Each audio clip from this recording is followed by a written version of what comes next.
That morning began like any other quiet Sunday, the kind of peaceful morning that makes you appreciate the simple comfort of a hot cup of black coffee while watching the fog roll over the hills.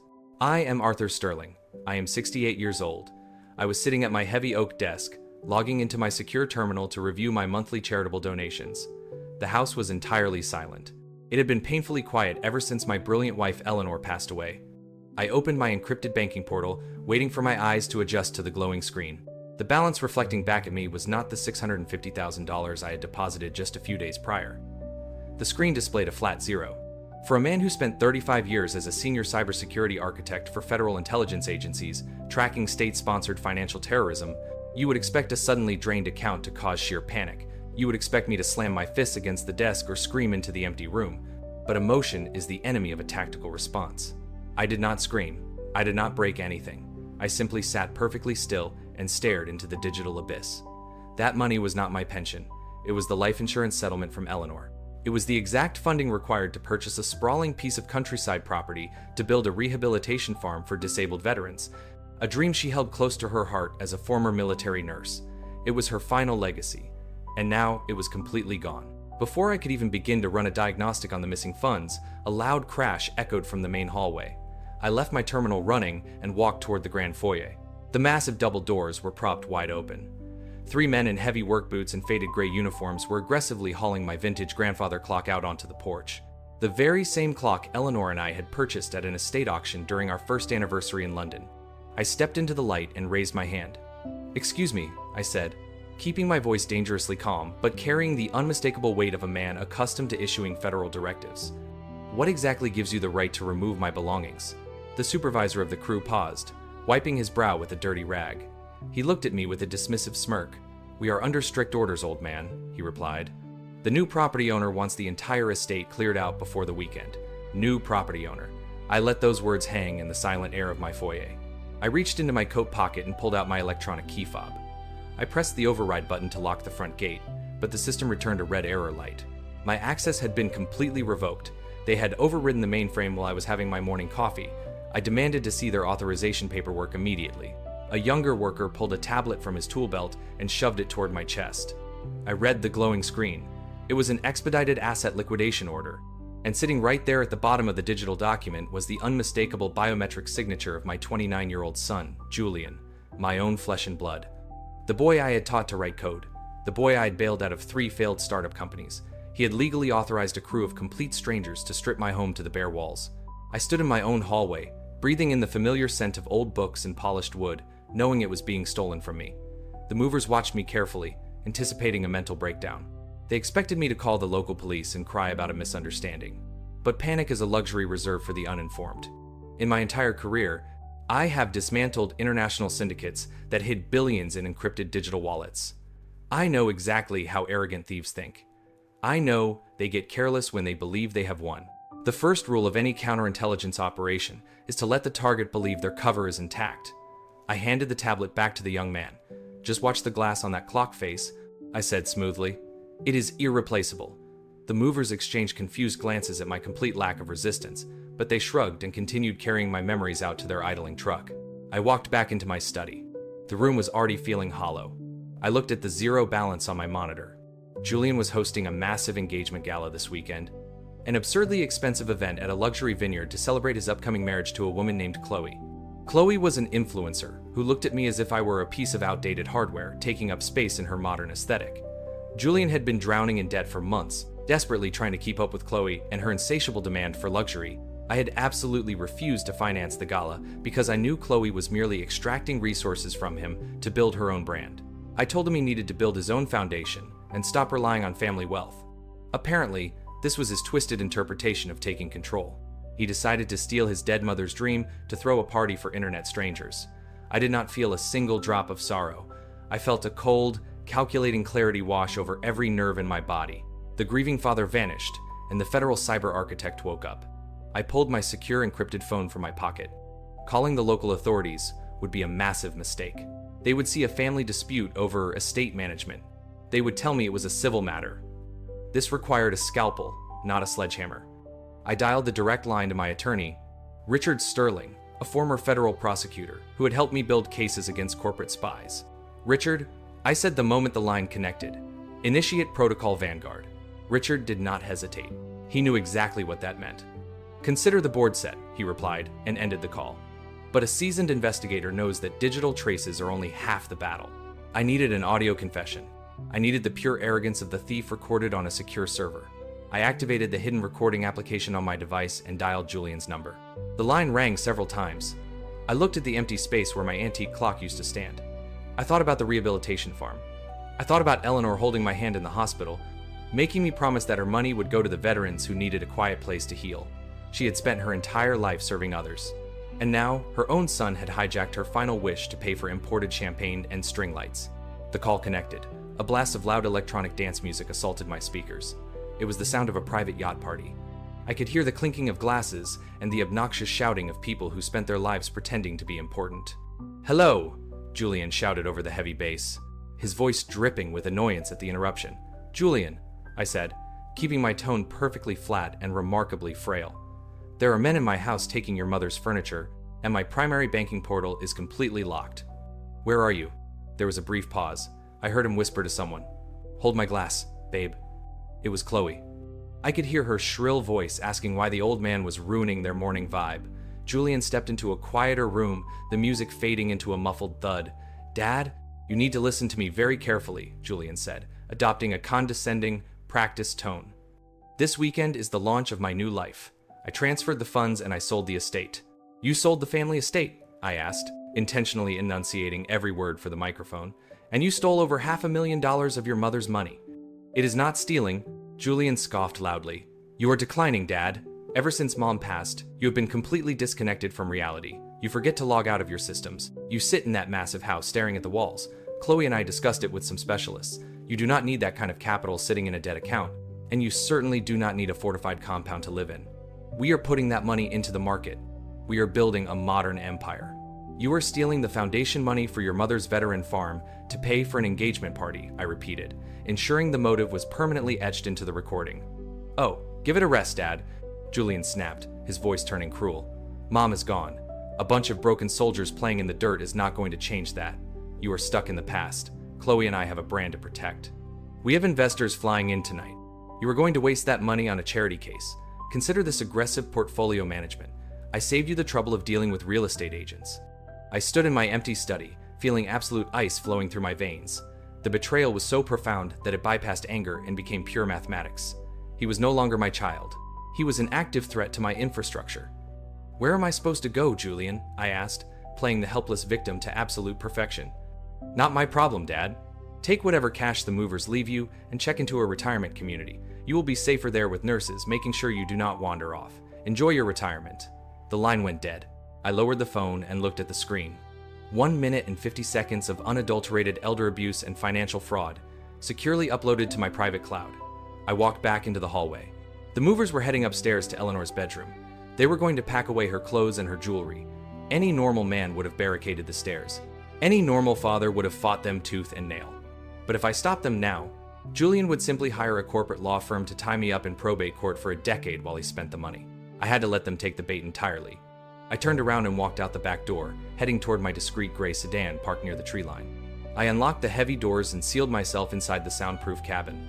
I opened the hidden compartment under the passenger seat and extracted my tactical laptop. Julian always mocked this machine, calling it a heavy brick from the Dark Ages. He flaunted his sleek tablets and smartwatches, assuming my gray hair meant I was technologically illiterate.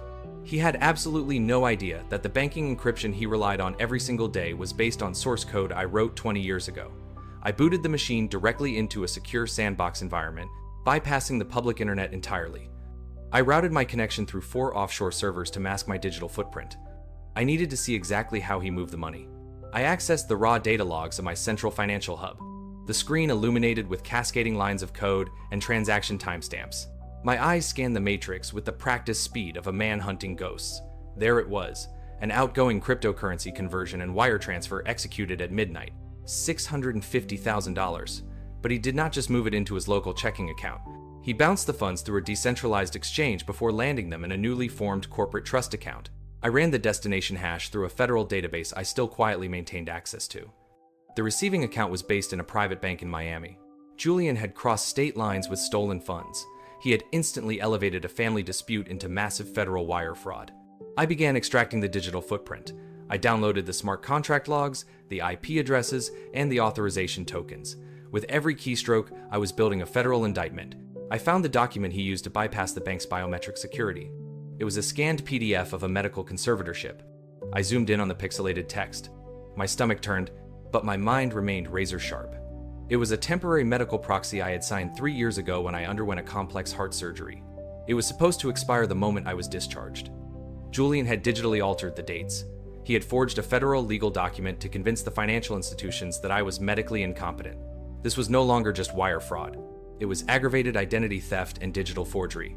I encrypted the entire evidence package and transmitted a copy directly to Richard's private server. The trap was armed. Julian believed he had completely outmaneuvered an old man who would simply fade away into a nursing home. He had no idea he had just initiated a sequence that would obliterate his entire existence. I closed the laptop and watched the movers loading the last of my furniture into their truck. My home was a shell, but I felt incredibly liberated. The board was clear.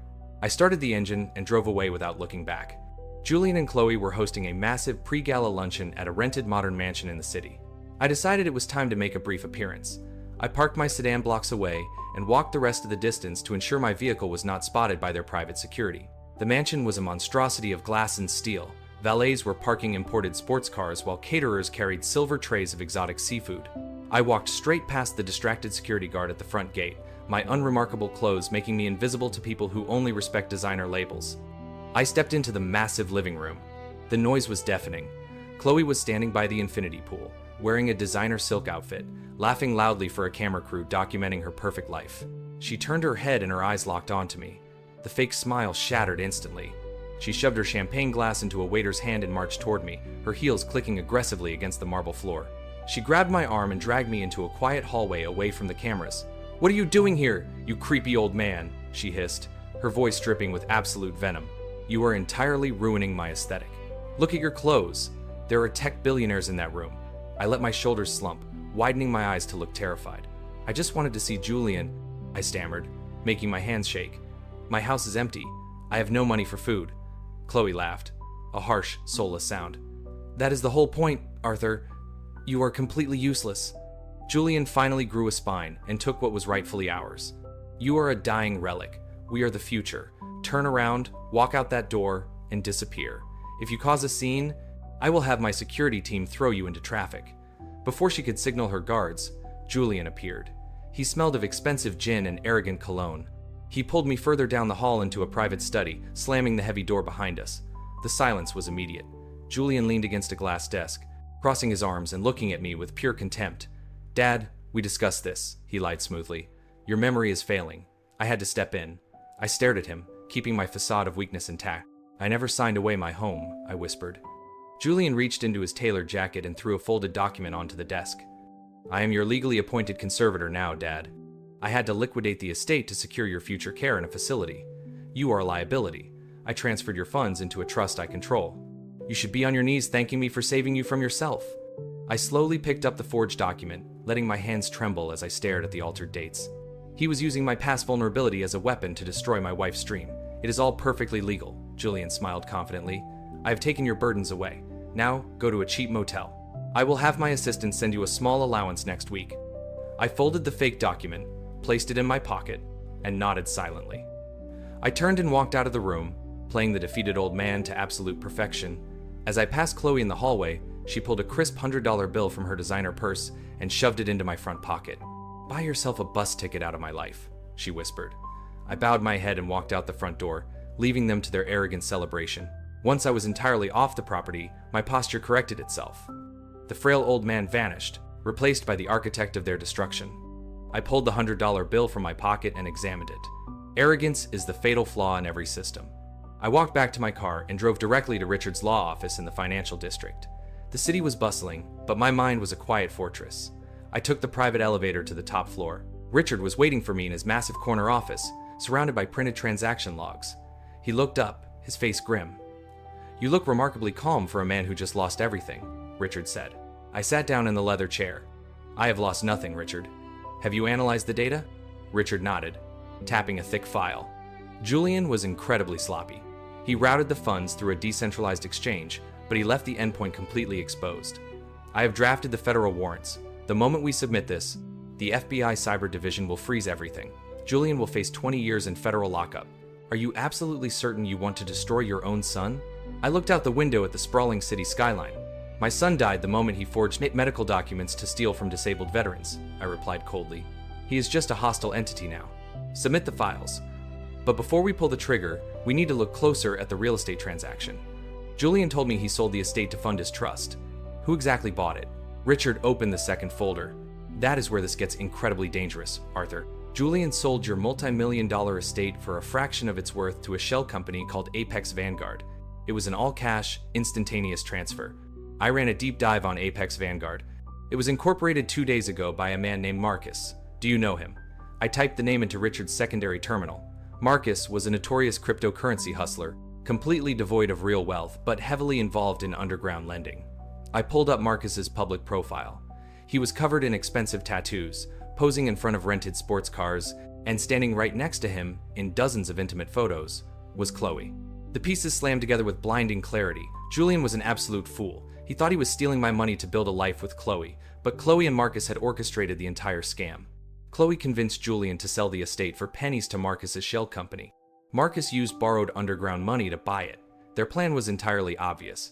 Once Julian transferred my cash into the joint accounts, Chloe and Marcus would drain everything, flip the estate for its true value, and vanish overseas, leaving Julian to face the federal fraud charges alone. Richard saw the realization on my face. Marcus did not have the cash to buy that estate, Richard explained. He borrowed it from a violent offshore gambling syndicate. He promised them a massive return once the estate was flipped. If anything goes wrong, that syndicate will completely dismantle him. We need to alert the authorities immediately before this turns violent. I smiled, a cold, calculating expression that made Richard shift uncomfortably in his chair. We are not alerting anyone to stop this, I said. We are going to let the trap snap shut on all of them simultaneously. Richard stared at me. Arthur, the deed is already transferred. Marcus owns your estate. I leaned forward, resting my hands on the mahogany desk.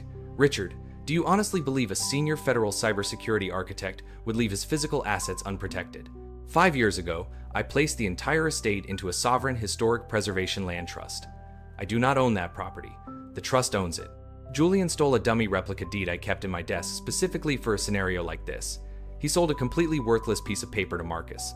And because Marcus wired that syndicate cash into the honeypot account Julian set up, my automated security tripwires have already swallowed the funds. Richard frantically typed on his keyboard, accessing the back end of the destination account. The screen flashed bright red. The status read, Unauthorized external deposit. Federal fraud review initiated. Account permanently frozen. Richard gasped, falling back into his chair. You let him sell a fake house to a crypto scammer funded by a violent syndicate. The money is entirely locked in a federal vault. Marcus cannot return the syndicate's money. Julian cannot access the stolen funds. Chloe is about to realize she is running away with a dead man. I stood up and straightened my jacket. Exactly. They built a house of cards on a foundation of absolute fraud. And tonight, at their extravagant vineyard gala, I am going to introduce a hurricane. The evening arrived with a cool, crisp breeze. I changed into a custom-tailored midnight blue suit I had originally purchased for a presidential commendation ceremony. I placed my secure phone in my breast pocket and the $100 bill in my trousers. Richard drove us to the luxury vineyard in his armored black SUV. The venue was breathtakingly arrogant. Massive white tents glowed under the stars. Hundreds of wealthy investors and socialites mingled near the outdoor amphitheater. A massive LED screen was positioned behind the main stage, displaying a live feed of Julian and Chloe looking incredibly powerful and successful. Marcus was lurking near the VIP tables, sweating profusely as he checked his phone every 5 seconds. The syndicate was undoubtedly demanding their money. I stepped out of the vehicle and walked straight toward the main stage. The security guards ignored me, assuming I was a wealthy, eccentric investor. Julian stepped up to the microphone to give his grand speech. He smiled brilliantly at the crowd. Tonight, we celebrate the future, Julian announced, his voice echoing across the vineyard. We celebrate aggressive innovation and the building of a new empire. I walked up the side stairs of the stage. The AV technician was too busy watching the crowd to notice me sliding a physical override module into the main mixing board. I stepped out directly into the spotlight. Julian saw me and froze. The confident smile melted into a mask of sheer panic. Chloe gasped, dropping her champagne flute on the wooden stage. "What is he doing here?" Julian demanded, pointing a trembling finger at me. "Security, remove this man." The guards started moving, but I pressed the execution key on my remote device. The massive LED screen behind Julian flickered violently. The romantic slideshow vanished, replaced by crisp, high-definition security footage from my own hidden living room cameras. The audio hijacked the massive speakers. The entire vineyard plunged into dead silence as Chloe's face appeared on the giant screen, sitting in my house next to Marcus. The recording echoed across the hills. "I cannot believe Julian bought the entire lie," Chloe's voice blasted from the speakers. "He thinks he is a genius. We take the cash, flip the estate, and leave him with the federal indictment. We board the jet to Monaco at midnight." Marcus's voice boomed next. "Julian is the most gullible fool on the planet. I handed him fake cash for $1 million property." The crowd erupted into absolute chaos. Investors shouted. Women screamed. Julian turned around, staring at the massive screen, displaying his beautiful fiancée, kissing another man, and plotting his total destruction. He turned back to Chloe, his face pale and twisted in agony. "Chloe, what is this?" he begged, his voice breaking. "Tell me this is fake." Chloe was shaking violently, backing away from him as if he were on fire. Marcus tried to run toward the parking lot, but stopped dead in his tracks as the sound of heavy helicopter blades shattered the night air. 3 massive federal tactical helicopters descended over the vineyard, their searchlights blinding the crowd. Black armored vehicles smashed through the decorative wooden gates, tearing up the expensive landscaping. Federal agents swarmed the venue. Julian dropped to his knees on the stage, weeping uncontrollably as the realization of his ruined life crushed him. Chloe threw herself at my feet, sobbing and clutching my tailored trousers. "Arthur, please!" she begged, her expensive makeup running down her face. "It was Marcus. I was manipulated. Please, do not let them put me in a cage." I looked down at her with absolute disgust. I pried her fingers off my suit and pulled the crisp $100 bill from my pocket. I dropped it onto her ruined designer dress. "Buy yourself a bus ticket out of my life," I whispered. Federal agents stormed the stage, dragging a screaming Chloe and a broken Julian away in handcuffs. Out in the parking lot, Marcus was tackled into the gravel, surrounded by agents demanding to know where the syndicate money was hidden. I walked away from the chaos, stepping back into Richard's SUV. The trap had closed perfectly. 6 months later, I stood on the porch of the newly opened Eleanor Sterling Veteran Rehabilitation Farm. The sprawling green fields were filled with men and women finding peace and purpose. The stolen funds had been completely restored, and the seized syndicate money had been awarded to the trust as restitution. Julian is currently serving 10 years in a federal penitentiary. Chloe is working a minimum wage job, drowning in legal debt, and completely exiled from polite society. Marcus vanished shortly after making bail, entirely consumed by the violent syndicate he tried to outsmart. I took a sip of my black coffee and watched the sunrise. They thought my silence was weakness. They forgot that a silent architect is simply waiting for the concrete to dry before locking the doors. Family is not defined by blood. It is defined by respect, and my work here has only just begun.